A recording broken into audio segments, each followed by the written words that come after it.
हजार वर्ष पूर्व भागवत में शुकदेव जी ने जिस बारीकी से और विस्तार के साथ कलयुग का वर्णन किया है, वह हमारी आंखें खोलने के लिए काफी है।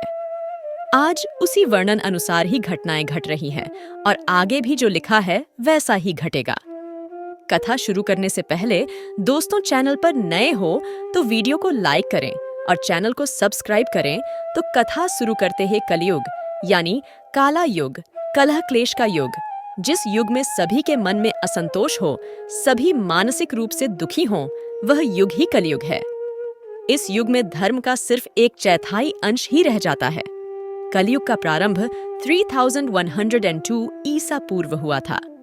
श्रीमद् भागवत पुराण और भविष्य पुराण में कलयुग के अंत का वर्णन मिलता है। कलयुग में भगवान कल्कि का अवतार होगा, जो पापियों का संहार करके फिर से सतयुग की स्थापना करेंगे। कलयुग के अंत और कल्कि अवतार के संबंध में अन्य पुराणों में भी इसका वर्णन मिलता है। 5 वर्ष की उम्र में स्त्री गर्भवती हो जाया करेगी, 16 वर्ष में लोग वृद्ध हो जाएंगे और 20 वर्ष में मृत्यु को प्राप्त हो जाएंगे। इंसान का शरीर घटकर बोना हो जाएगा। ब्रह्म वैवर्त पुराण में बताया गया है कि कलयुग में ऐसा समय भी आएगा जब इंसान की उम्र बहुत कम रह जाएगी, युवावस्था समाप्त हो जाएगी। कली के प्रभाव से प्राणियों के शरीर छोटे छोटे, क्षीण और रोगग्रस्त होने लगेंगे। कलयुग के अंत में संसार की ऐसी दशा होगी कि अन्न नहीं उगेगा। लोग मछली मांस ही खाएंगे और भेड़ व बकरियों का दूध पिएंगे।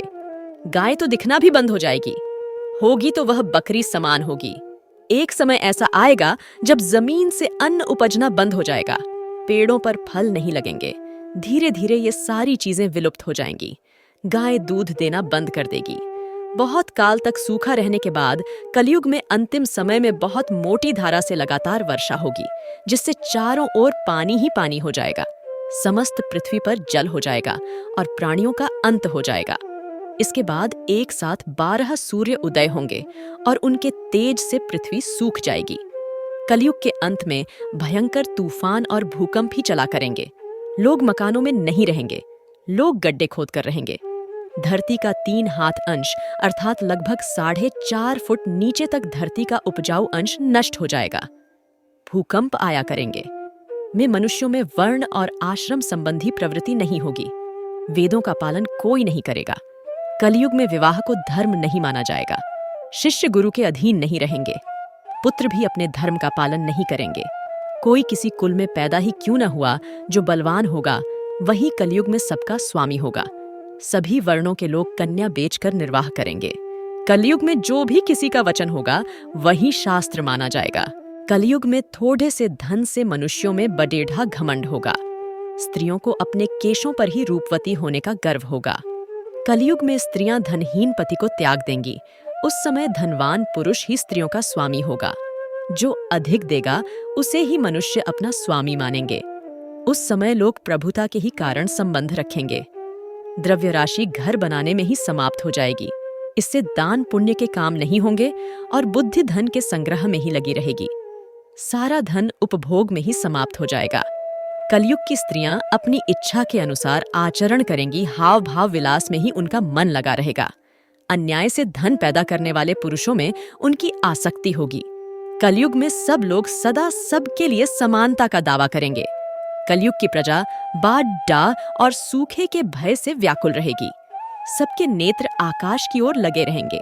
वर्षा न होने से मनुष्य तपस्वी लोगों की तरह फल मूल व पत्ते खाकर और कितने ही आत्मघात कर लेंगे। कलयुग में सदा अकाल ही पड़े रहता रहेगा। सब लोग हमेशा किसी न किसी कलेशों से घिरे रहेंगे। किसी किसी तो थोड़ा सुख भी मिल जाएगा। सब लोग बिना स्नान करे ही भोजन करेंगे। देव पूजा, अतिथि सत्कार, श्राद्ध और तर्पण की क्रिया कोई नहीं करेगा। कलयुग की स्त्रियां लोभी, नाटी, अधिक खाने वाली और मंद भाग्य वाली होंगी। गुरुजनों और पति की आज्ञा का पालन नहीं करेंगी तथा पर्दे के भीतर भी नहीं रहेंगी। अपना ही पेट पालेंगी, क्रोध में भरी रहेंगी। देह शुद्धि की ओर ध्यान नहीं देंगी तथा असत्य और कटु वचन बोलेंगी। इतना ही नहीं, वे दुराचारी पुरुषों से मिलने की अभिलाषा करेंगी। ब्रह्मचारी लोग वेदों में कहे गए व्रत का पालन किए बिना ही वेदाध्यापन करेंगे। गृहस्थ पुरुष न तो हवन करेंगे, न ही सत्पात्र को उचित दान देंगे। वनों में रहने वाले वन के कंदमूल आदि से निर्वाह न करके ग्रामीण आहार का संग्रह करेंगे और सन्यासी भी मित्र आदि के स्नेह बंधन में बंधे रहेंगे। कलयुग आने पर राजा प्रजा की रक्षा न करके बल्कि कर के बहाने प्रजा के ही धन का अपहरण करेंगे। अधम मनुष्य संस्कारहीन होते हुए भी पाखंड का सहारा लेकर लोगों ठगने का काम करेंगे। उस समय पाखंड की अधिकता और अधर्म की वृद्धि होने से लोगों की आयु कम होती चली जाएगी। उस समय 5, 6 अथवा 7 वर्ष की स्त्री और 8, 9 या 10 वर्ष के पुरुषों से ही संतान होने लगेंगी। घोर कलयुग आने पर मनुष्य 20 वर्ष तक भी जीवित नहीं रहेंगे। उस समत लोग मंदबुद्धि, व्यर्थ के चिन्ह धारण करने वाले बुरी सोच वाले होंगे। लोग ऋण चुकाए बिना ही हडेडियच लेंगे तथा जिसका शास्त्र में कहीं विधान नहीं है, ऐसे यज्ञों का अनुष्ठान होगा। मनुष्य अपने को ही पंडित समझेंगे और बिना प्रमाण के ही सब कार्य करेंगे। तारों की ज्योति फीकी पड़ी जाएगी, 10 दिशाएं विपरीत होंगी। पुत्र पिता को तथा बहुएं सास को काम करने भेजेंगी। कलयुग में समय के साथ साथ मनुष्य वर्तमान पर विश्वास करने वाले, शास्त्र ज्ञान से रहित, दंभी और अज्ञानी होंगे। जब जगत के लोह सर्वभक्षी हो जाएं, स्वयं ही आत्मरक्षा के लिए विवश हो तथा राजा उनकी रक्षा करने में असमर्थ हो जाएंगे, तब मनुष्यों में क्रोध लोभ की अधिकता हो जाएगी। कलयुग के अंत के समय बड़े बड़े भयंकर युद्ध होंगे। भारी वर्षा, प्रचंड आंधी और जोरों की गर्मी बढ़ेगी।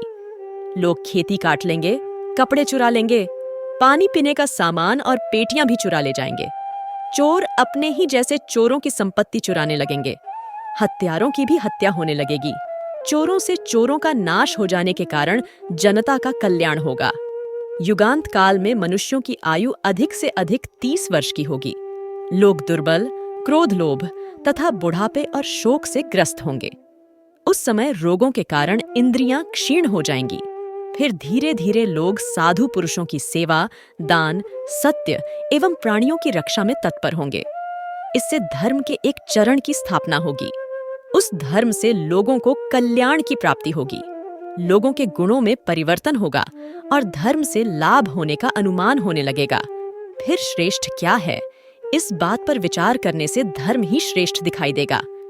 जिस प्रकार क्रमशः धर्म की हानि हुई थी, उसी प्रकार धीरे धीरे प्रजा धर्म की वृद्धि को प्राप्त होगी।